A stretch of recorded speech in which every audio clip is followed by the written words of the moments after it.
ఇశ్రాయేలు ప్రజలు కోరుకున్నారు. ఏం కోరుకున్నారంటే, మాకు నీతి గల న్యాయాధిపతి మాకు వద్దు, మా కొరకు రక్తాన్ని చించి ప్రాణాలు పెట్టిన క్రీస్తున్న రాజు మాకు వద్దు, పునరుద్ధరణ తిరిగి లేచి మమ్మల్ని కూడా లేపగలిగిన జీవాధిపతి అయిన రాజు మాకు వద్దు, మాకు ఒక రాజు కావాలా సకల జీవుల మర్యాద చొప్పునని ఇప్పుడు ఒక రాజును కోరుకున్నారండి.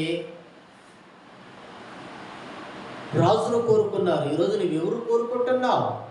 యేసు ప్రభును రాజును కోరుకొని యేసు ప్రభు యొక్క పరిపాలనలోకి రాగలుగుతున్నావా?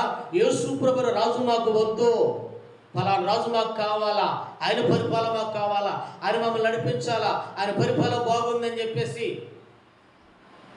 యేసు క్రీస్తున్న రాజుని విసర్జించి కష్టాలు కన్నీళ్ళు కొని తెచ్చుకుంటున్నావా? నీకు రాజు కావాలని కోరుకున్నావు, బాగానే ఉంది.